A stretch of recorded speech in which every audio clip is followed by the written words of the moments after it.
حضرت حذیفہ رضی اللہ تعالیٰ عنہ کا واقعہ ہم فضائل اعمال کے اندر پڑھتے ہیں کہ اللہ کے نبی صلی اللہ علیہ وسلم نے جاسوسی کے لیے بھیجا دشمن کے لشکر کے اندر۔ حضرت حذیفہ رضی اللہ تعالیٰ عنہ کے جملے کے اوپر غور کرنا، فرمایا کہ جب اللہ کے نبی صلی اللہ علیہ وسلم نے مجھے حکم دیا کہ حذیفہ اٹھ کھڑا ہو رضی اللہ تعالیٰ عنہ، جاؤ دشمن کے لشکر کے اندر جاؤ اور دشمن کی خبر لے کر آؤ۔ حضرت حذیفہ رضی اللہ تعالیٰ عنہ فرماتے ہیں کہ میں سویا ہوا تھا اور ٹھنڈی کڑاکے کی پڑ رہی تھی، دل گوارا نہیں کر رہا تھا، دل گوارا نہیں کر رہا تھا۔ حضرت حذیفہ رضی اللہ تعالیٰ عنہ کے الفاظ ہیں یہ، دل گوارا نہیں کر رہا تھا، لیکن سامنے دین تھا، اللہ کے نبی صلی اللہ علیہ وسلم کی شریعت تھی، دل گوارا نہیں کر رہا تھا، جائے بغیر کوئی چارے کار نہیں تھا۔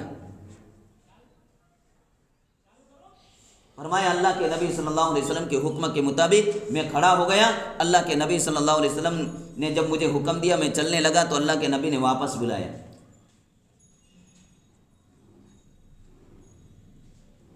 جب واپس آئے تو اللہ کے نبی صلی اللہ علیہ وسلم نے دعا دی کہ اللہ حضرت حذیفہ رضی اللہ تعالیٰ عنہ کی آگے سے، پیچھے سے، دائیں سے، بائیں سے، ہر طرح سے اللہ حفاظت کرنا، ہر طرح سے۔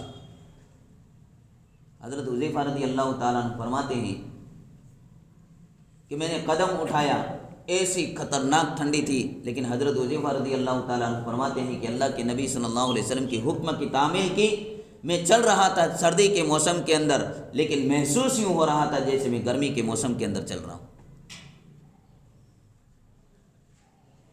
آج بھی حالات کے اندر انسان چلے، اپنی دنیا کو آگے پیچھے کر کے چلے گا، اللہ رب العزت کی مدد شامل حال ہوگی، یہ اللہ کا وعدہ ہے۔ اللہ قربانی مانگتے ہیں لیکن لیتے نہیں ہیں۔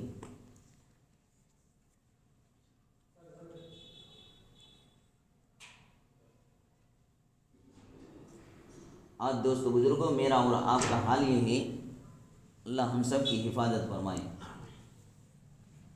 دھیرے دھیرے دھیرے دھیرے ہمارے دلوں میں سے دین کی اہمیت ہی ختم ہوتی جا رہی ہے۔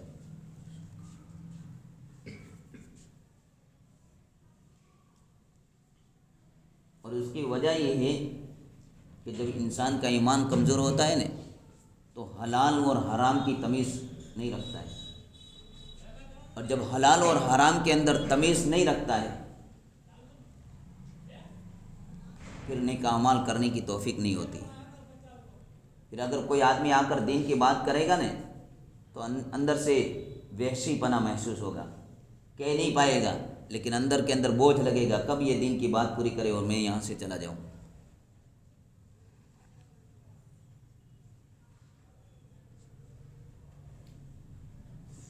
اس لیے جو اللہ والے ہوتے ہیں وہ اپنی کمائی کی خاص کر کے خیال رکھتے ہیں، حرام مشتبہ شے اپنے پیٹ کے اندر نہیں جانے دیتے۔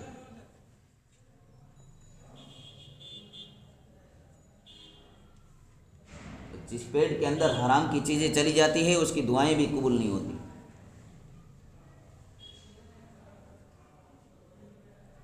اکثریت دوستو بزرگ کو دیکھ لینا، اکثریت حرام کاری کے اندر مبتلا ہو، اس کو ہم بیاج کہتے ہیں، گاڑی کا ہفتہ بھر رہے ہیں اس میں بیاج لے رہے ہیں۔ جیسے میں نے جمعہ میں کہا تھا نا، ایسا معلوم ہو رہا ہے کہ مولوی صاحب کے لیے الگ شریعت، ایسا محسوس ہو رہا ہے، پرہیزگار ہو، دیندار ہو، اس کے لیے الگ شریعت، حالانکہ جانتا ہے، ہفتہ لینے والا بھی جانتا ہے، اور جس سے مسئلے پوچھنے جاتے ہیں اس سے بھی مجبوری پوچھتا ہے، ان سب مجبوریاں ہیں۔ اچھا مولوی صاحب نے یا مفتی صاحب نے مجبوریاں سننے کے بعد آپ کو اجازت دی کہ ہاں مجبوریاں ہیں تو لے سکتے ہیں۔ اللہ ہم سب کی حفاظت فرمائے۔ یہ جب ہوگا جب دوست بزرگوں ایمان جب مضبوط ہوگا نا، ایمان کی مایا اندر سے جلی ہوگی، اچھے دوست بزرگوں اس چیز کے اندر ملے، اور کسی کا ذہن بھی نہیں جاتا اس کے اندر۔ اچھے لوگ دیندار، دعوت و تبلیغ کے کام کرنے والے، چلے 4 مہینہ لگانے والے ساتھ، اور اس کو ایک حرام چیز ہے، چلو سمجھ لیا، سمجھ میں آ رہی ہے، لیکن اس کی اہمیت ہی دل میں سے نکل جاوے۔ ایک تو حرام چیز ہے، چلو حرام چیز ہے، انسان مجبور ہے، لیکن اس کے ساتھ فخریہ طور پر 2-4 آدمی جمع ہوتے ہیں تو پھر فخریہ کے طور پر ہاں میں نے گاڑی لی، اس کا ہفتہ بھر رہا ہوں۔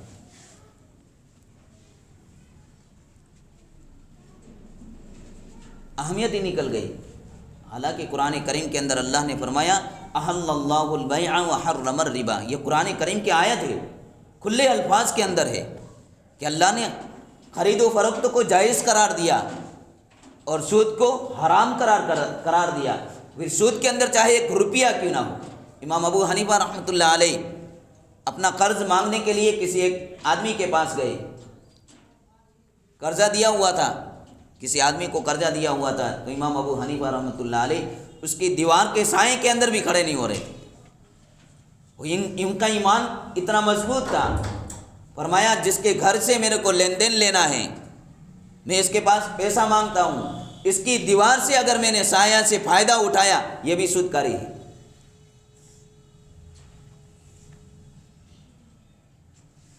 میں یہ عرض کر رہا تھا دوستو بزرگوں کہ میرا اور آپ کا ایمان اتنا کمزور ہو گیا، اتنا کمزور ہو گیا، حرام اور حلال کے اندر یہ ہم چیز کر رہے ہیں لیکن احساس ختم ہو گیا، کیونکہ اندر کا ضمیر مر گیا ہے۔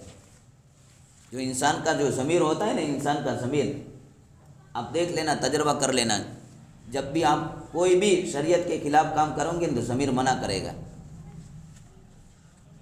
یقیناً منع کرے گا۔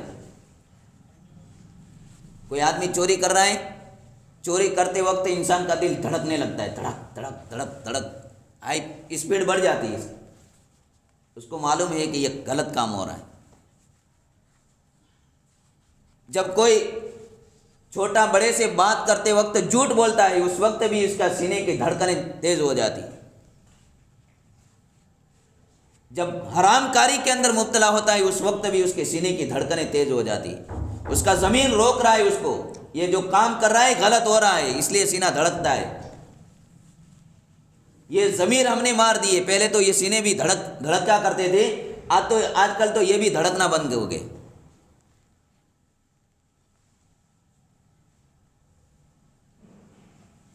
کیونکہ اس کا تجربہ ہے میرے کو، پڑھنے کے زمانے کے اندر میں اپنے تجربے کی بات کر رہا ہوں، پڑھنے کے زمانے کے اندر بھی جب کھانا کھانے کے بعد جو روٹیاں ہوتی ہیں نا، اس کی ہم کھانا کھانے کے بعد میں ایک روٹی چرا کے لائے تھے۔ جب ہم چورے کرنے کے لیے جا رہے تھے تو سینہ دھڑک رہا تھا تیزی کے ساتھ، کوئی دیکھ نہ لے، اگر مولوی صاحب نے پکڑ لیا تو کیا کریں گے کیا نہیں کریں گے، سینہ دھڑک رہا تھا۔ لیکن شاید آج چوری کرنے والے کا سینہ بھی نہیں دھڑکتا، اتنا ضمیر ہم نے مار دیا۔ حالانکہ مدرسے والوں کے لیے اجازت تھی، لیکن پھر بھی بغیر پوچھے روٹی لے رہے تھے، کیونکہ مدرسے کا ایک ٹائم ہوتا ہے کھانے کا، اور کھانے کے بعد اس کا ٹائم نکل گیا پھر آپ روٹی کو ہاتھ نہیں لگا سکتے، حالانکہ طلباء کے لیے بنائی گئی، لیکن پھر بھی سینہ دھڑک رہا تھا۔ انسان جب غلط کام کرتا ہے تو اس کا ضمیر گواہی دیتا ہے کہ یہ جو کام کر رہا ہے غلط کر رہا ہے۔ یہ ضمیر آج میرے اور آپ کے مر گئے ہیں، اس لیے میں ہمیشہ ایک مثال دیتا ہوں کہ انسان کے اوپر کوئی آدمی بیمار ہو جاتا ہے تو اس کے اوپر 3 دور گزرتے ہیں، 3 دور گزرتے ہیں۔ ایک بیماری کا درجہ یہ ہے کہ آدمی چل کر اٹھ کر اپنے ہاتھ سے پیشاب خانے تک جاتا ہے، پیشاب کرتا ہے، پاکی حاصل کرتا ہے، آ جاتا ہے، بیمار ہے لیکن دھیرے دھیرے وہاں چلے جاتا ہے۔ لیکن بیماری نے اور گھر کر لیا، بیماری اور بڑھ گئی، آدمی چل نہیں سکتا ہے، اٹھ نہیں سکتا ہے۔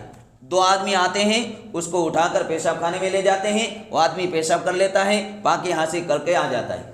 یہ بیماری کا دوسرا درجہ۔ یہ اس لیے بتا رہا ہوں دوستو بزرگوں، آج میرے اور آپ کے ضمیر بھی ایسے ہی ہیں، اس بیماری کی طرح، بیماری کے جیسے اسٹیج ہوتے ہیں، جیسے درجے ہوتے ہیں، ہمارے ضمیر کے بھی درجے ہیں۔ بیماری اور بڑھ گئی، اب ہاتھ آدمی اٹھانے کے لیے بھی آتے ہیں تو تکلیف ہوتی ہے، بعض مرتبہ ایسی بیماری ہو جاتی ہے ہاتھ بھی لگاتے ہیں تو آدمی کی چیخ نکل جاتی ہے، گھر والے کہتے ہیں کہ ٹھیک ہے یہیں پیشاب کر لینے، ابھی ہوش باقی ہے۔ پیشاب کرنے والے آدمی کو اتنا معلوم ہے کہ میرا پیشاب بستر کے اوپر ہو رہا ہے یا پاخانے کے اندر، پیشاب خانے کے اندر ہو رہا ہے، اتنا احساس باقی ہے، مجبوری ہے کر رہا ہے۔ لیکن بیماری نے 4تھا درجہ لیا، بیماری اور بڑھ گئی، انسان کے ہوش و حواس ختم ہو گئے، عقل ٹھکانے نہیں ہے، پیشاب ہو رہی ہے، اب اس کو معلوم نہیں، پیشاب ہو رہی ہے، بستر کے اندر پیشاب کر رہا ہے یا پیشاب خانے کے اندر پیشاب کر رہا ہے، اس کو معلوم نہیں ہے۔ یہ بیماری کا لاسٹ درجہ، اور یہی لاسٹ درجے کے اندر میرے اور آپ کی ضمیر ہے۔ احساس ختم ہو گیا۔ پہلے اتنا احساس تھا کہ میری نماز چھوٹ رہی ہے، احساس تھا، دل کے اندر خوف رہتا تھا کہ میری نماز جا رہی ہے، اللہ کو میں کیا جواب دوں گا، لیکن دھیرے دھیرے دین سے دوری ہوتی گئی، یہ احساس ختم ہو گیا۔ پہلے ایک وقت کی نماز جاتی تھی، تکبیر اولیٰ چھوٹتی تھی، دل کے اندر درد ہوتا تھا، آنکھیں آنسو بہانے کے لیے تیار ہوتی تھی، لیکن یہ ضمیر مر گیا۔ نمازیں جا رہی ہے، تکبیر اولیٰ چلی گئی، ایک نماز چلی گئی، دو نماز چلی گئی، 5 نمازیں چلی جاتی ہے، ہفتے کے اندر ایک نماز نصیب ہوتی ہے، لیکن اس کا ضمیر اس کو مجبور نہیں کر رہا ہے۔ ضمیر مر گیا، بیماری نے اور گھر کر لیا۔ نمازیں تو چلی جا رہی ہے، ہفتے کے اندر ایک بھی نصیب نہیں ہو رہی ہے، صرف جمعہ کی نماز نصیب ہو رہی ہے۔ دین سے دوری رہا، 3 دن نہیں لگائے، اللہ کے راستے کے اندر نہیں گیا، تعلیم والے حلقوں کے اندر نہیں بیٹھا، گشت والے اعمال کے اندر نہیں جوڑا، پھر اس کا ضمیر اور مضبوط ہو جاتا ہے، پھر جمعہ چلا جاتا ہے۔ پہلے جمعہ جاتا تھا، اس کو احساس ہوتا، پھر دھیرے دھیرے ایک جمعہ گیا، دوسرا جمعہ گیا، تیسرا گیا، احساس ختم ہو گیا، پھر عید کے دن پہنچنے لگا۔ عید کے دن بھی آیا، اللہ کے گھر کے اندر بیٹھا ہوا ہے اور دنیا کی باتیں کر رہا ہے۔ اللہ کے گھر کے اندر کرنے آیا تھا، عبادت کرنے کے لیے، قرآن کریم کی تلاوت کرنے کے لیے، تسبیحات کی پابندی کرنے کے لیے، لیکن اللہ کے گھر کے اندر دنیا کی باتیں کر کے جا رہا ہے۔ فرمایا یہ فرشتوں کی لعنت لے کر جا رہا ہے۔ ضمیر مر گئے۔ یہ ہمارے احساس ہے دوست بزرگ، اس لیے دین سے دوری ہوتی جا رہی ہے۔ پہلے کہیں ہم نے، آپ سب لوگ گواہ ہیں، آپ کو تجربہ بھی ہوگا، 40 کلومیٹر 50 کلومیٹر کوئی مولوی صاحب تقریر کرنے کے لیے آتے تھے، ایک گاؤں کے اندر ایک خوشی کی لہر دوڑتی تھی، جانے کے لیے کوئی اسباب نہیں تھے، چل کر پیدل جاتے تھے ایک اللہ والے کی بات سننے کے لیے، اتنی خوشی ہوتی تھی۔ آج 5 کلومیٹر 10 کلومیٹر 15 کلومیٹر کے اوپر اللہ والے آتے ہیں، لیکن ہمارے احساس اتنے مر گئے کہ وہاں تک ہم نہیں پہنچ پاتے۔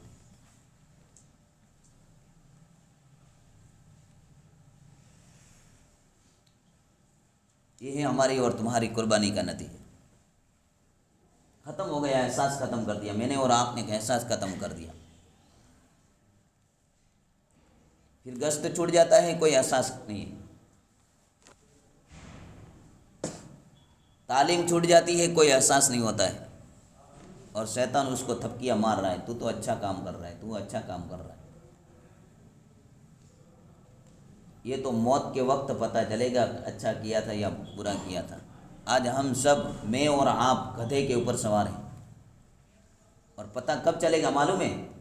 جب گرد و غبار ہٹے گا، گرد و غبار ہٹے گا، جب آدمی میدان کے اندر جاتا ہے، گھوڑا دوڑتا ہے، بیٹھنے والے کو معلوم نہیں ہوتا ہے، دیکھنے والے دیکھتے ہیں یہ گھوڑے کے اوپر سوار ہے یا گدھے کے اوپر سوار ہے، اس کو معلوم نہیں آتا ہے، لیکن جیسے ہی غبار ہٹتا ہے تو پتہ چلتا ہے کہ یہ آدمی جو آنے والا تھا گھوڑے پر سوار تھا یا گدھے پر۔ جب ہمارے سامنے ملک الموت پنجہ گاڑے گا، ملک الموت آئے گا، یہ دنیا کی آنکھیں جب بند ہونے والی ہوگی، تب پتہ چلے گا کہ میرا ایک گشت چھٹنے کی وجہ سے آج میرا کتنا نقصان ہو گیا، میری ایک نماز چھوٹنے کی وجہ سے کتنا نقصان ہو رہا تھا، اس وقت پتہ چلے گا، لیکن اس وقت پتہ چلنے سے کوئی فائدہ نہیں ہوگا۔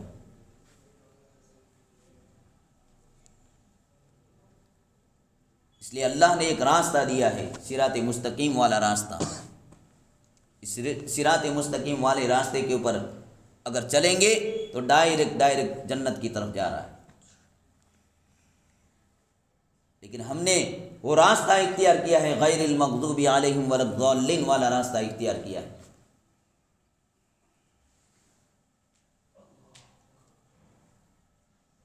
اس راستے کے اوپر دوستو بزرگوں چلنے کے لیے مصیبتیں تو آئے گی، حالات تو آئیں گے، اور حالات انہی کے اوپر آتے ہیں جو اللہ کے پیارے ہوتے ہیں۔